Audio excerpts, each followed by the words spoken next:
Welcome to part 6, the first part of chapter 6 of our It Is What It Is run through The Evil Within. This is starting to be a reoccurring theme.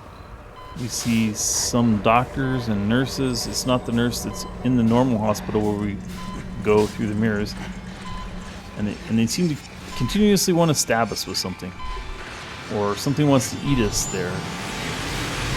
My explanation for what this is that's him remembering what happened to him when they first got to the hospital. Something startled you? Did they do something to my head? You don't look well. You should take better care of yourself. Eventually we're going to learn that they were already under the influence of what's called the stim before they got to the hospital. In the police car, they were already under the influence of the stim. And in that connection to them, that made them vulnerable. They were then captured. Not everybody that was affected by the stim at that time had the luxury of what happened to them. The luxury of what happened to them is they were actually taken and put in those bathtubs that we saw Joseph in the last episode in chapter 5. We found him inside a bathtub of some milky white fluid of some sort. And then at the end of that chapter, we saw 3 other people that were also in these bathtubs. And when they came dumping out of that, we had to pull the cord out of the back of their head, like as if in the movie The Matrix. I think what's happened. I think what those they start off with that real red screen, and you're on a gurney, and there's doctors and nurses doing something to you, some sort of alien procedure, if you will. Like you've been abducted or something. Well, I think that's what him remembering what actually happened in the hospital. I want to talk about that a little bit, only because this is such a complete playthrough. I want to talk a little bit about what I think is actually happening. I don't want to try to spoil too much for you, but I think that little bit of information a little ahead of time might help you appreciate what's happening when you see those scenes. Now, often when you're back in the hospital like this, and it's this monochromatic type view, darker, more gray, there's very little color, if any color at all. It means you have to find the nurse, or you have to find something that will then trigger some cutscenes, some episodes of something that will then bring back the color, if you will, and let you use the facility like you normally would.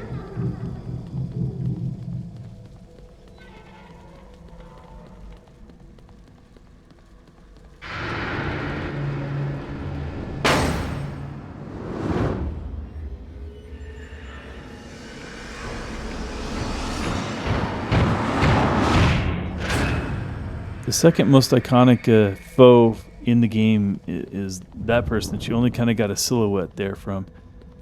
But they call him the Executioner. And he's terrifying as well. Kind of prelude to not necessarily what's going to happen in this chapter. But eventually you'll come toe to toe with him. Sebastian? Sebastian? Sebastian?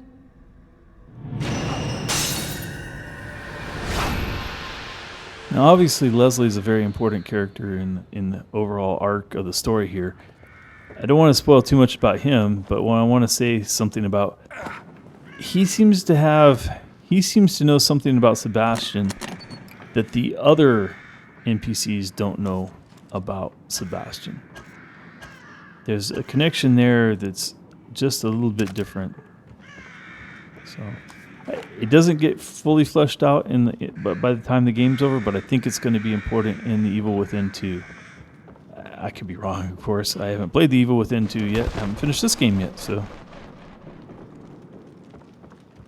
I've seen the story several times already now, though. It is interesting to me that one thing that's happening by publishing these things to YouTube that I didn't expect was that I grow an appreciation for the games as I watch myself play them. I mean, I was totally expecting to see only what I saw when I was playing, watch myself play them. But you see something, you get to focus on something that when you're not controlling the character, and you've got this free time to just think about what does this mean, and Sebastian going about doing whatever I would normally have Sebastian do. Well, I can think about what does it mean what he's doing. Now you notice when he came out and he climbed up those stairs and he got up here, he looked out and he recognized that these buildings were the buildings that he saw in the photographs that were on the desk when the chapter first started. Well, when it first started in the hospital, and came up off the desk. You don't get a chance to come back to this area, so might as well fill up on the health. Always make sure that your gun is fully loaded. That's a really interesting trick when it comes to the crossbow, because you can go through each crossbow bolt type and it will chamber one. I don't know, I mean, it's like it chambers one for each type, and it allows you to, instead of holding 2 of them, hold 3 of them. And it doesn't go away when you switch back to the other type. It took me a while to find this, only because I just pretty much ignored the dude in the corner. I didn't light him on fire. If you light him on fire and he burns, you can see that the graphic that popped up, there's a statue behind you. And you can either swing him, you can move him out of the way. I think if you don't burn him, I think he'll actually come to life. But if you burn him, when he's gone out of the way, you can then see the statue. That was a statue I missed the first time through. For whatever reason, when I was first playing, I was doing the Resident Evil thing. I was really hesitant to use any ammunition if I didn't absolutely have to, and that included matches. Well, matches are laying everywhere. You can pretty much burn. You cannot burn everybody. If you try to burn everybody, you will run out of matches, and most of the bodies you don't need to burn. But it felt like it was about to crack open. If you think you might want to burn one, just go ahead and burn it. There'll be another match. I'm starting to get used to it. You seen Kidman? No. Next thing I knew, I was here. I must have blacked out, or maybe I turned again.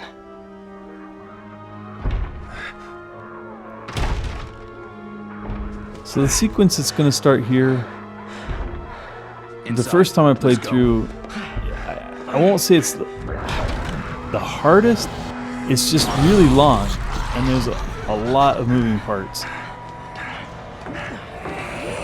It's not the hardest thing to survive. I mean, I'm really afraid of what it's going to be like on Akamu when any one of these zombies touching you kills you. And so I'm really worried about how hard this is going to be on Akamu. I haven't quite got there yet on Akamu. But it's hordes like this that I think are going to be a problem on Akamu, because to take 0 damage, to not be touched at all through the whole game, this is going to be a challenge, because they just come in large numbers. The handgun is still being kind of effective, but you can see that, like, it didn't kill either one of those. It knocked one of them down, and I thought maybe I could cause him to die.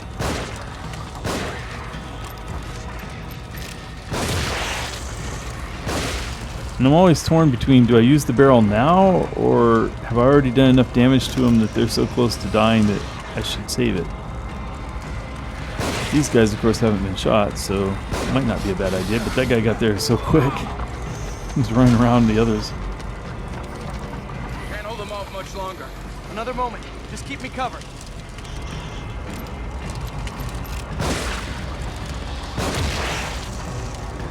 Again, using those quick shots, the quick aim, and pull the trigger with the aim assist on. It's on by default when you're playing casual. Yeah, or at least it works well for headshots in casual. It might be on by default in all of them, but it's Out of ammo? But this starts to be the issue with it is what it is. In the sense that you just never have enough ammo if there's a horde of them. You can't bring enough ammo with you. We left ammo laying back there on the ground. We couldn't bring it with us. And then we were out of handgun ammo. By not upgrading the handgun, it doesn't do enough damage to kill quickly. it starts. This is where the whole "it is what it is" starts to be an issue.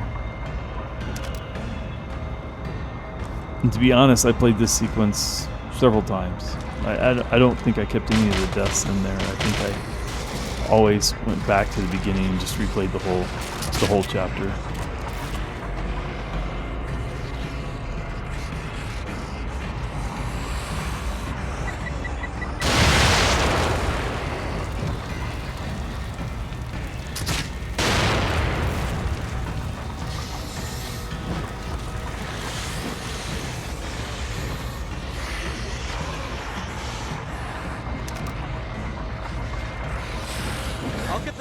I'm trying to use the explosive bolts, so I'm trying to gather a group of them, but the problem is they're so close on you that like the explosive bolt would hit you too. So there I used the electric bolt, and look, it affected all of them. And so now that weapon, that electric bolt winds up being a very powerful weapon if you can upgrade it.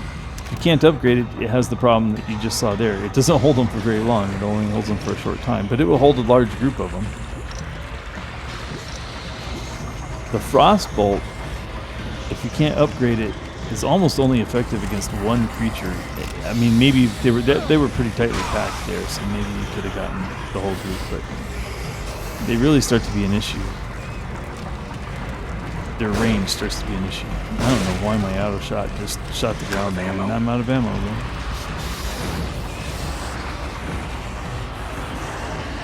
You can see it's starting to be a problem. Sebastian, let's go. Okay, let's go. It's a good time. I mean, theoretically, you don't have to fight. You just have to keep them off of Joseph long enough for him to get the door open. But it was getting pretty crowded. We can't keep going at this pace. I think we've got to get out of this place as fast as we can. Really? What about the tower there? We might be able to get a lay of the land. I was thinking about building a vacation home. Anything's got to be better than staying here.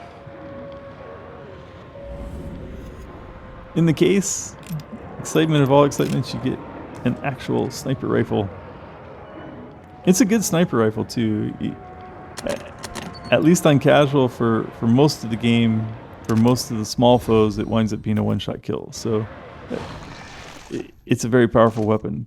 It has the same problem that all sniper rifles in all video games have, is that you have to look through. When you pull it up, it automatically goes through the telescope. Now we can't get to that spot right now, but that's the best place to shoot that from.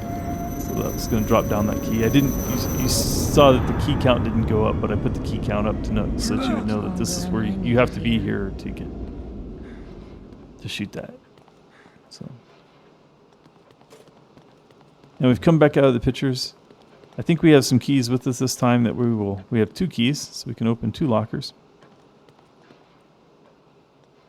Somehow we missed one here in the middle.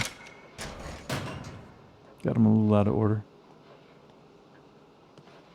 My thought on the health in lockers like that was that unless I was desperate for health, I was going to leave it in there. But now that's, you can see that each one of these rows is six long. So we've opened the top row and the bottom and the middle row. So 12 lockers have been unlocked so far. And we have one more row, so there's 6 more on the bottom. That'd be 18, and then on the other side are all the other lockers.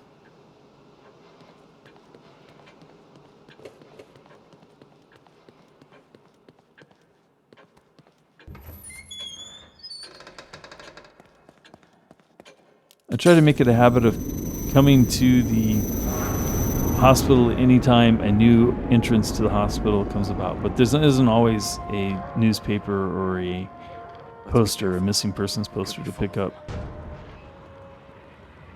But that time I had some keys, so there was some value in doing that.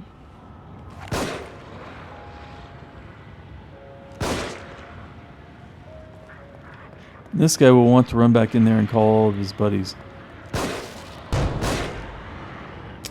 Out of ammo?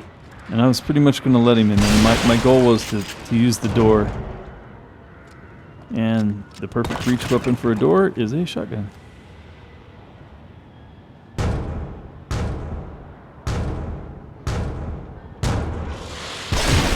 And you can see that it shot the whole row of them. First several heads. Now there's an explosive bolt. There's an explosive, one of those proximity bombs just on the other side of this stack here, and that's what goes off. And it got the guy that also had a Molotov cocktail in his hand. So that's what happened there. I was thinking it wouldn't happen like that. But I know how much ammo this area can take, and so I was trying to use as little of it as I could, especially since I'm already out of handgun ammo to start with. So.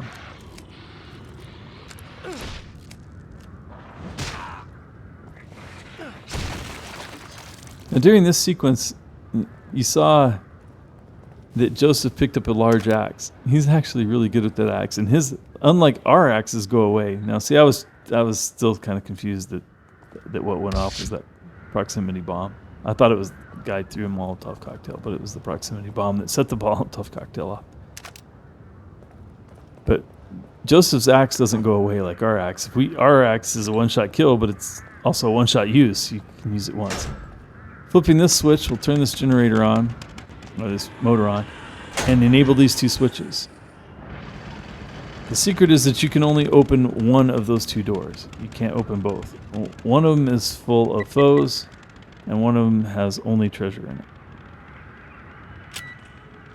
So when we get over there, pay attention to which one I open. Hopefully I'll remember to tell you.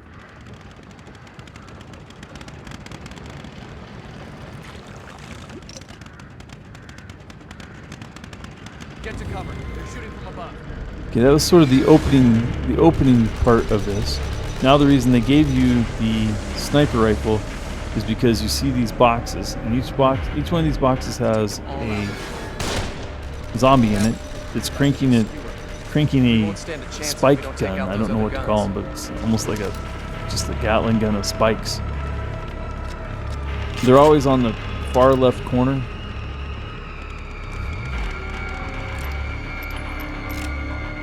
The person cranking, it's always on the left side of the box. So you just need to find the area where, like, I can see all the boxes from where he is now, but at the same time I can't do anything about it. I was looking for the axe. I knew I brought an axe with me. I wanted my axe back. They'll only open a box that is kind of pointed at a specific area. Like there's a box that's pointed to that part of the bridge there. I wanted to bring my axe over here specifically to kill this guy, so I could pick his axe up and kill this guy. So I could pick his axe up and have it for the next person. Now I've kind of skipped one box, the box kind of in the middle, but you know, I'm ready for this guy. I thought that was going to be Joseph behind me. It's two of those guys. Thankfully, the fire's not a one-shot kill on me the way it is on them. I don't even know where Joseph is. It's like, where did Joseph go?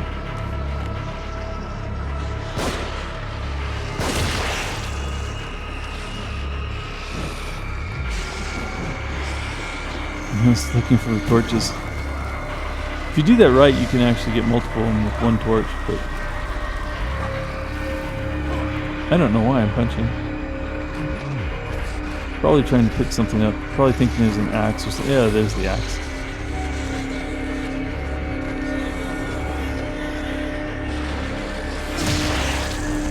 Even with an axe, you can get two of them. With the torch, it's easier to get multiple of them because the way he swings it, all it has to do is touch them. So if they're around you, you can get multiple of them.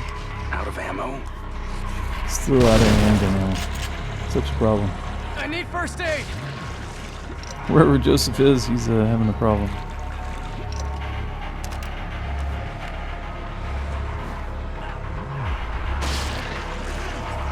I'm still kind of confused about where he is, so I decided he must be down here somewhere. Don't let me go out like this. And I didn't realize he's actually kneeled down. He's kneeled down there. He can't get up. And I'm like, they're going to kill him. I'm like, get away from me. Leave him alone. You don't have any ammo for that, buddy. Or at least it's not loaded. Get the shotgun out. Use it quick.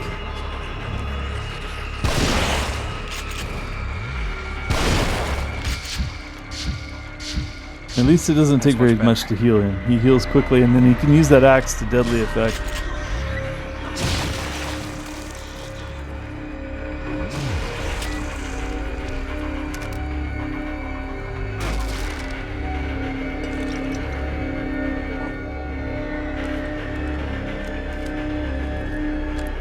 Our new sniper rifle can hold 5 in the magazine, and then 5 that you can carry with you. Unfortunately, that's all you get. Joseph's not a particularly good aim with that axe, but it hurts him when he hits him with it.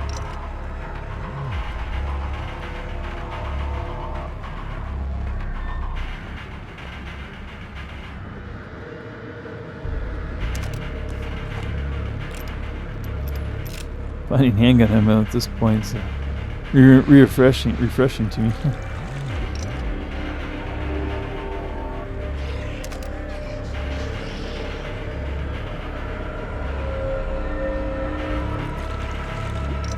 There is an achievement for helping Joseph. If he gets in a fight on that bridge and gets kind of surrounded on either this bridge or this one over here, he can fall off and be hanging from it. It took us a while. I mean, the after game in this, you don't have to play through the whole game. You can pick which chapter you pick New Game Plus, and then you pick the chapter that you pick the first. You say New Game Plus, then you pick the game that you're basing your new game off of, and then you pick the chapter that you want to start in, or the chapter that you want to play. If you play from the first chapter and just keep playing, then your time will restart, so you can do your speed run as a New Game Plus that way. But what I really like about it is that you can pick any chapter and you can say, okay, well, what achievements are in that chapter? Let me go figure out how to get these achievements in that chapter. And in this chapter, one of them was a helping hand, something to do with a helping hand, and it's helping Joseph get off of the back up off the bridge after he's fallen down. He's hanging on by a thread. And it took us a long time to get the zombies to push him off the bridge at the right time. Like, he's good enough with the axe that he was either killing him or he was I was kind of surprised my axe didn't kill that guy. How about Joseph's axe? Swing it. You can see that he doesn't swing his axe very often is the biggest problem. If he would just swing it more often, things would be better. But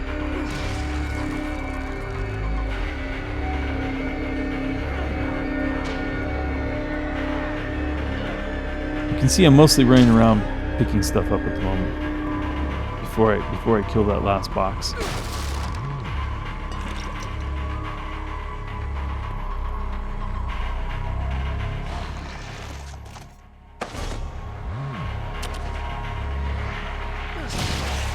You can see when he hits with it, it does a lot of damage. I don't know how Akamu is going to affect him. In other words, I don't know if he's a one-shot kill too, boy, it's going to be hard to get through some of this game.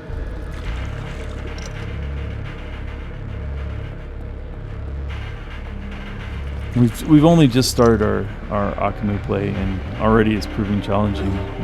It's still in chapter 2. Now this is the switch you want to throw. The other one, more of those large men in the black priest outfit will come out and be a problem.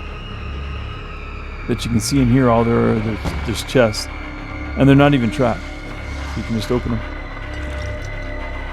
1,000 goo, obviously in our run for it is what it is. It's not very useful, but normal runs, that's 1,000 goo is a lot, so you'd be very happy about that. Some sniper round ammo, some shotguns, and some bolt parts there. Don't forget those. Go back. I think they could have been a little bit more generous with those in there. Could have made that a more profitable thing. So now we've killed the 3 main ones. The only way you can get the 4th box is by being down here.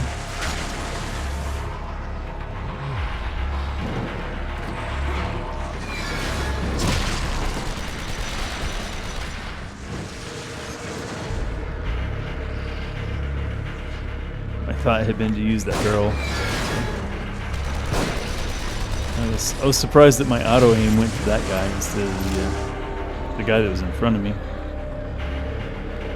That's probably my biggest complaint about the user interface is that he often doesn't seem to be able to manage that well.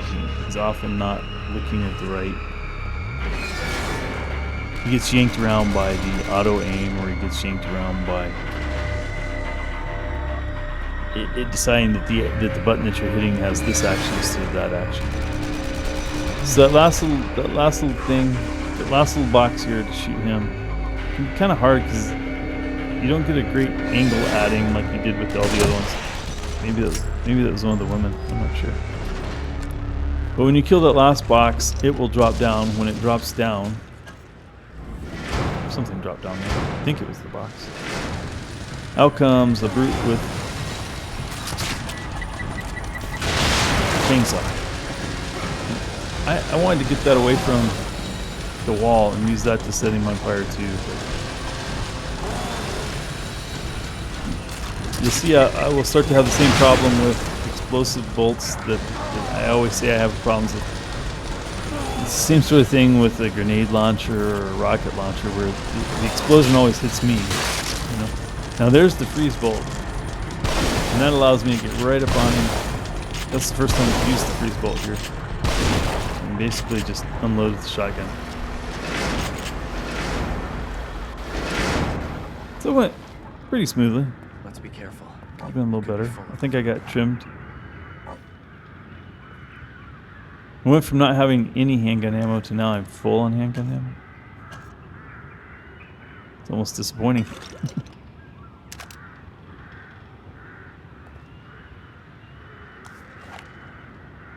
As you can see there, I'm actually carrying 3 of those harpoon bolts. That works because you have one basically cocked and ready to go, and then 2 more that you're carrying. And here's that key that we knocked down. So now it's 13 has actually been picked up. I believe I'm going back for ammo.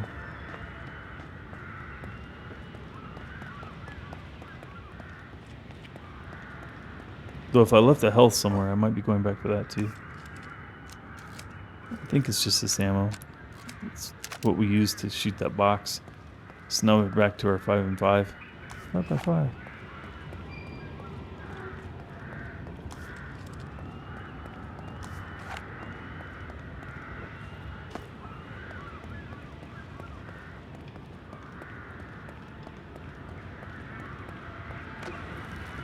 So we'll take a torch with you. Okay, so this is the tower that Sebastian said maybe we can get a bigger view from. More handgun ammo. I can't pick it up. And so many times he said I'm out of ammo. Now I'm full. The elevator is stopped at the top. Let's look for another way up.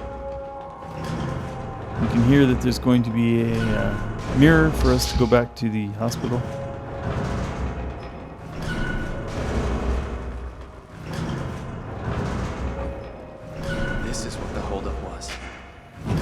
Basically, you burn that body, that's going to make the elevator's door stop going open and close and get in. Pick up our 11th fragment there. I was worried that the torch would just disappear if I tried to take it to the hospital with me, so I dropped it. Get our personal document, number 6. Okay, pick up the goo first. I didn't leave that on the screen long. Sorry. Hope if you were trying to pause it, you got that paused. That was only a frame or 2. So here we are looking at those pictures again.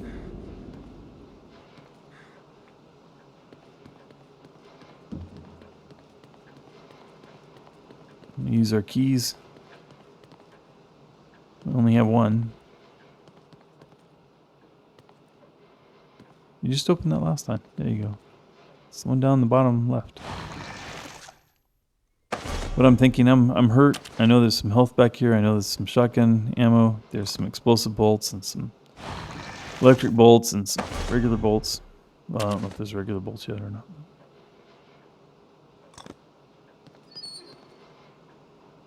If maybe you missed one of our earlier episodes, what's in the lockers is random.